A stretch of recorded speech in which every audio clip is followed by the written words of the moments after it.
Corona virus ప్రపంచ దేశాలను వణికించింది. ఈ వైరస్ వల్ల ఎంతో మంది ప్రాణాలు కోల్పోయారు. అంతేకాదు, ఎన్నో దేశాలు ఆర్థికంగా తీవ్రంగా నష్టపోయాయి. ఇప్పటికీ కోలుకోలేకపోతున్నాయి.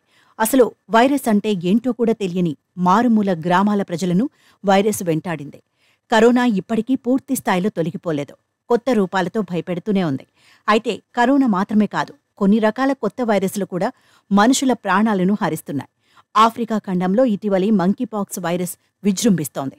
దీని బారిన పడిన చాలా మంది ప్రాణాలు కోల్పారు. ఈ వైరస్కు టీకా కోసం ఎన్నో ప్రయత్నాలు జరిగాయి. తాజాగా తొలి టీకాకు ప్రపంచ ఆరోగ్య సంస్థ అనుమతి ఇస్తూ ఊరట ఇచ్చే కబురు చెప్పింది.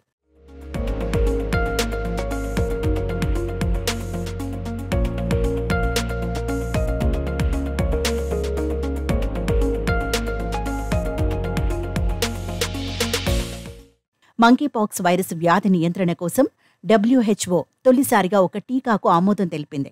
మంకీపాక్స్ పై పోరులో ఇది కీలక ఘట్టమని తెలిపింది. ఈ మంకీపాక్స్ టీకాను డెన్మార్కుకు చెందిన బేవేరియన్ నార్డిక్ అనే సంస్థ తయారుచేసింది. MVA-BN మంకీపాక్స్ వ్యాక్సిన్ పేరుతో వచ్చిన ఈ టీకాతో మంకీపాక్స్ వ్యాధి నియంత్రణ సాధ్యమే అని చెప్పింది.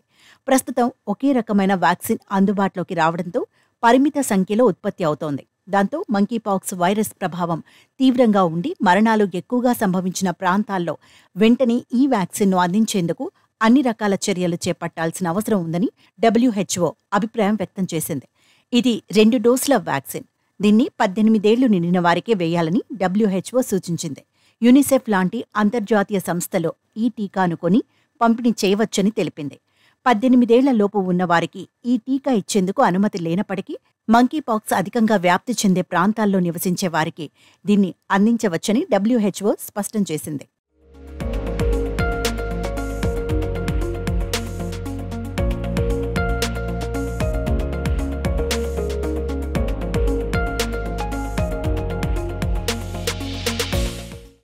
మంకీపాక్స్ వైరస్ ఎక్కువగా పిల్లల్లోనే విస్తరిస్తోన్న నేపథ్యంలో WHO ఈ నిర్ణయం తీసుకుంది.